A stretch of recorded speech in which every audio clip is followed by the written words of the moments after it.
G Gopal Reddy ಜಿಲ್ಲಾಧ್ಯಕ್ಷರು. Lok Janshakti party ವತಿಯಿಂದ September 13ರಂದು ಬೆಂಗಳೂರಿನಲ್ಲಿ ರಾಜ್ಯ ಮತ್ತು ಜಿಲ್ಲಾ ತಾಲೂಕು ಮಟ್ಟದ ಪ್ರಮುಖ ಕಾರ್ಯಕರ್ತರ ಸಭೆಯನ್ನು ಹಮ್ಮಿಕೊಳ್ಳಲಾಗಿದೆ ಎಂದು ಲೋಕ ಜನಶಕ್ತಿ ಪಾರ್ಟಿ ಜಿಲ್ಲಾಧ್ಯಕ್ಷರಾದ ಜಿ ಗೋಪಾಲ ರೆಡ್ಡಿ ಅವರು ಹೇಳಿದರು.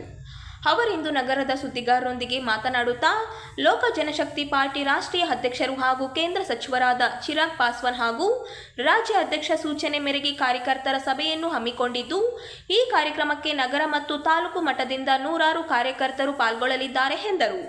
ಈ ಸಭೆಯಲ್ಲಿ ಜಿಲ್ಲೆಯ ಮೂಲಭೂತ ಸೌಕರ್ಯಗಳಲ್ಲಿ ಒಂದಾದ ಕುಡಿಯುವ ನೀರು, ರಸ್ತೆ, ತಗ್ಗು, ಗುಂಡುಗಳ ದುರಸ್ತಿ, ಚರಂಡಿ, ಮಳೆಯಿಂದ ಹಾನಿಯಾದ ಮನೆಗಳಿಗೆ ನಷ್ಟ ಪರಿಹಾರ, ರಸಗೊಬ್ಬರ ಕೊರತೆ ಸೇರಿ ಇನ್ನಿತರ ಸಮಸ್ಯೆಗಳ ಬಗ್ಗೆ ಗಂಭೀರವಾಗಿ ಚರ್ಚೆ ಮಾಡಲಾಗುವುದು ಎಂದರು. ರಾಷ್ಟ್ರೀಯ ಅಧ್ಯಕ್ಷರಾದ ಚಿರಾಗ್ ಪಾಸ್ವಾನ್ ಅವರನ್ನು ಬಿಹಾರ್ ಮುಖ್ಯಮಂತ್ರಿ ಮಾಡಬೇಕೆಂಬುದು ನಮ್ಮ ಗುರಿಯಾಗಿದೆ. ಮುಂದಿನ ಜಿಲ್ಲಾ ಪಂಚಾಯಿತಿ, ತಾಲೂಕು ಮತ್ತು ಗ್ರಾಮ ಪಂಚಾಯಿತಿ ಚುನಾವಣೆಯಲ್ಲಿ ಪಕ್ಷದಿಂದ ಸ್ಪರ್ಧೆ ಮಾಡಲಾಗುತ್ತದೆ. ಈಗಾಗಲೇ ಪೂರ್ವ ಸಿದ್ಧತೆ ನಡೆಸಲಾಗಿದೆ. ಪಕ್ಷದ ಬಲವರ್ಧನೆಗೆ ಕಾರ್ಯಕರ್ತರ ಶ್ರಮಿಸಬೇಕೆಂದು ಹೇಳಿದರು. ನಂತರ ಲೋಕ ಜನಶಕ್ತಿ ಪಾರ್ಟಿ ರಾಜ್ಯ ಪ್ರಧಾನ ಕಾರ್ಯದರ್ಶಿ ಜಿಎಲ್ ರಂಗಪ್ಪ ವಕೀಲರು ಮಾತನಾಡಿ, ಬಿಹಾರ್ ಚುನಾವಣೆಯಲ್ಲಿ ನಮ್ಮ ಪಕ್ಷವನ್ನು ಅಧಿಕಾರಕ್ಕೆ ತರುವ ಮೂಲಕ ಸಮಗ್ರ ಅಭಿವೃದ್ಧಿ ಮತ್ತು ಬಡತನ ಮುಕ್ತಗೊಳಿಸಲು ಪ್ರಾಮಾಣಿಕ ಪ್ರಯತ್ನ ಮಾಡಲಾಗುವುದು ಎಂದರು.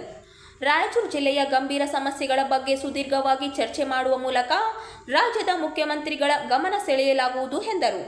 ಮಳೆಯಿಂದ ಹಾನಿಯಾದ ಮನೆಗಳಿಗೆ ನಷ್ಟ ನೀಡಬೇಕು ಎಂದು ಆಗ್ರಹಿಸಲಾಗುವುದು ಎಂದರು. ಈ ಸಂದರ್ಭದಲ್ಲಿ ಬಂಗಿ ಮುನಿರೆಡ್ಡಿ, ಈರಣ್ಣ ದೊರೆ, ಅಶ್ರಫ್ ಬಾಷಾ ಸೇರಿದಂತೆ ಉಪಸ್ಥಿತರಿದ್ದರು. ರಾಜ್ಯ ಪ್ರಧಾನ ಕಾರ್ಯದರ್ಶಿಗಳು ಜಿ ಗೋಪಾಲ್ ರೆಡ್ಡಿ ಜಿಲ್ಲಾಧ್ಯಕ್ಷರು, ಮೈನಾರಿಟಿ ಅಧ್ಯಕ್ಷರು ಅಶ್ರಫ್ ಬಾಷಾ, ನಗರಾಧ್ಯಕ್ಷರು ಈರಣ್ಣ ದೊರೆ. ಹೆಸರು ಬೇಡ, ಸ್ವಲ್ಪ ಜೋರಾಗಿ ಮಾತಾಡೋಣ. ಇಂದು ಲೋಕ ಜನಶಕ್ತಿ ಪಾರ್ಟಿ ರಾಯಚೂರು ಜಿಲ್ಲಾ ಸಮಿತಿಯಿಂದ ಪ್ರಮುಖವಾಗಿ ಮಾತಾಡೋದೇನಂತಂದರೆ, ದಿನಾಂಕ 13/9/2025 ಬೆಂಗಳೂರಲ್ಲಿ ಲೋಕ ಜನಶಕ್ತಿ ಪಕ್ಷದ 30 ಜಿಲ್ಲೆಗಳ ಅಧ್ಯಕ್ಷರುಗಳು, ನಗರಾಧ್ಯಕ್ಷರು, ತಾಲೂಕು ಅಧ್ಯಕ್ಷರುಗಳು, ಪ್ರಮುಖ ಕಾರ್ಯಕರ್ತರ ಸಮಾವೇಶ ನಡೆಯುತ್ತದೆ. ಆ ಸಮಾವೇಶದಲ್ಲಿ ಜಿಲ್ಲೆಯಿಂದ 150 ಜನ ಹೊರಡಲಿದೆ.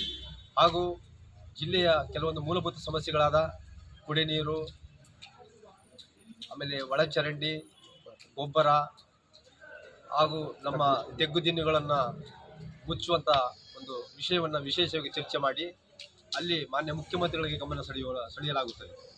ಹಾಗೂ ಕಳೆದ ಸಲ ಏನು ಮಳೆಯಿಂದ ಭಾಳಷ್ಟು ಹೊಲಗಳಿಗೆ ನೀರು ನುಗ್ಗಿ ಮತ್ತು ಮನೆಗಳು ಬಿದ್ದರೂ ಕೂಡ ಸರ್ಕಾರದಿಂದ ಪರಿಹಾರ ಸಿಕ್ಕಿಲ್ಲ, ಅದನ್ನು ಕೂಡ ಕೂಡಲೇ ಪರಿಹಾರ ಒದಗಿಸಬೇಕು ಸಾರ್ವಜನಿಕರಿಗೆ ಅಂತೇಳಿ ನಾವು ಮಾನ್ಯ ಮುಖ್ಯಮಂತ್ರಿ ಮನವಿ ಮಾಡಿಕೊಳ್ತೀವಿ. ಮತ್ತು ನಮ್ಮ ಪಕ್ಷದಿಂದ ಬಿಹಾರ್ ಬಚಾವೋ ನಮ್ಮ ರಾಷ್ಟ್ರೀಯ ನಾಯಕರಾದ ಲೋಕ ಜನಶಕ್ತಿ ರಾಷ್ಟ್ರೀಯ ಅಧ್ಯಕ್ಷರಾದ ಚಿರಾಗ್ ಪಾಸ್ವಾನ್ ಜಿಯವರು ಮತ್ತು ಕೇಂದ್ರ ಆಹಾರ ಸಂಸ್ಕರಣಾ ಘಟಕದ ಮಂತ್ರಿಗಳು ಇವರುಗಳು ಬಿಹಾರದಲ್ಲಿ ನಾಳೆ ಸೆಪ್ಟೆಂಬರ್ನಲ್ಲಿ ನಡೆಯುವಂಥ ಚುನಾವಣೆಯಲ್ಲಿ ಮುಂದಿನ ಮುಖ್ಯಮಂತ್ರಿ ಆಗಲಿಕ್ಕೆ ಎಲ್ಲ ಅರ್ಹತೆಗಳಿರುತ್ತವೆ. ಬಿಹಾರ್ ಬಚಾವೋ, ಚಿರಾಗ್ ಪಾಸ್ವಾನ್ ಕೋ ಜಿತಾಕೆ ಮುಖ್ಯಮಂತ್ರಿ ಬನಾವೋ ಅನ್ನೋ ಕಾರ್ಯಕ್ರಮವನ್ನು ಕೂಡ ನಾವು ವಿಶೇಷವಾಗಿ ಚರ್ಚೆ ಮಾಡ್ತಿದ್ದೀವಿ. ಹಂಗಾಗಿ ಬಿಹಾರ ರಾಜ್ಯದಲ್ಲಿ ಬಡತನ, ನಿರುದ್ಯೋಗ, ಅನಕ್ಷರತೆ, ಮೂಢನಂಬಿಕೆಗಳು ತಾಂಡವಾಡ್ತಿದ್ದಾವೆ. ಇಡೀ ಭಾರತ ದೇಶದಲ್ಲಿ ಬಿಹಾರ ಜನ ವಲಸೆ ಬಂದು ದುಡಿಲಿಕ್ಕೆ ಬರ್ತಾ ಇದ್ದಾರೆ. ಅದನ್ನು ವಿಮುಕ್ತಿಗೊಳಿಸಬೇಕಾದ್ರೆ ಅಲ್ಲಿ ಜಾಸ್ತಿ ಇಂಡಸ್ಟ್ರಿಯಲ್ ಆಗಬೇಕು, ಉದ್ಯೋಗ ಸಿಗಬೇಕಾದ್ರೆ ಬಿಹಾರದಲ್ಲಿ ಚಿರಾಗ್ ಪಾಸ್ವಾನ್ನ ಮುಖ್ಯಮಂತ್ರಿನಾಗ ಮಾಡಬೇಕು. ಬಿಹಾರ ಜನತೆಗೆ ನಾನು ಮನವಿ ಮಾಡಿಕೊಳ್ಳೋದೇನೆಂದರೆ, ಚಿರಾಗ್ ಪಾಸ್ವಾನ್ ಬಚಾವೋ, ಚಿರಾಗ್ ಪಾಸ್ವಾನ್ CM ಬನಾವೋ, ಬಿಹಾರ ಜನತೆಗೆ ರಕ್ಷಣೆ ಮಾಡಿ, ಬಿಹಾರ ಜನರಿಗೆ ರಕ್ಷಣೆ ಕೊಡಿ ಮತ್ತು ಚಿರಾಗ್ ಪಾಸ್ವಾನ್ ಮುಂದಿನ ಮುಖ್ಯಮಂತ್ರಿ ಮಾಡಿ ಅಂತೇಳಿ ಮಾನ್ಯ ಏನು ಬಿಹಾರ ಜನರಲ್ಲಿ ನಾನು ಮತದಾನ ಮಾಡುವ ಮೂಲಕ ಅವ್ರು ಮನವಿ ಮಾಡಿಕೊಳ್ತೇವೆ. ನಾವು ನಾಳೆ 12 ಹೊಂಟಿವಿ. ಇಲ್ಲಿಂದ 12 ಮೀಟಿಂಗ್ ಹೊಂಟಿವಿ. 13 ಮೀಟಿಂಗ್ ಆಯ್ತು.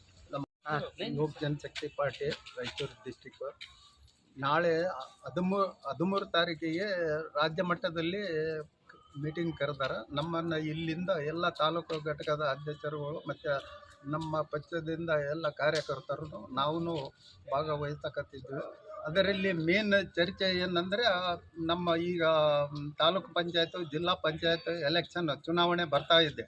ಆ ಚುನಾವಣೆಗೆ ನಾವು ಪಕ್ಷ ಸಂಘಟನೆ ಮತ್ತು ಎಲ್ಲ ಭಾಗದಲ್ಲೂ ತಾಲೂಕ್ ಪಂಚಾಯತ್ ಇರಲಿ, ಜಿಲ್ಲಾ ಪಂಚಾಯತ್ ಇರಲಿ, ಇದಕ್ಕೆ ಭಾಗವಹಿಸಕ್ಕೆ ಎಲ್ಲರೂ ತಯಾರು ಮಾಡ್ತಾ ಇದ್ದೀವಿ ನಾವು. ಎಷ್ಟು ಇವಾಗ ಅಲ್ಲಿ? ಈಗ ನಾವು ಇಲ್ಲಿಂದ ನಮ್ಮ ಕಾರ್ಯಕರ್ತರು ನಾವು ಎಲ್ಲ ಜಿಲ್ಲಾ ಘಟಕದವರು ನಾವು ಹೊಂಟಿವಿ ಬೆಂಗಳೂರು. ತಮ್ಮ ಹೆಸರು ಸರ್? ಗೋಪಾಲ್ ರೆಡ್ಡಿ ಜಿಲ್ಲಾಧ್ಯಕ್ಷರು LJP.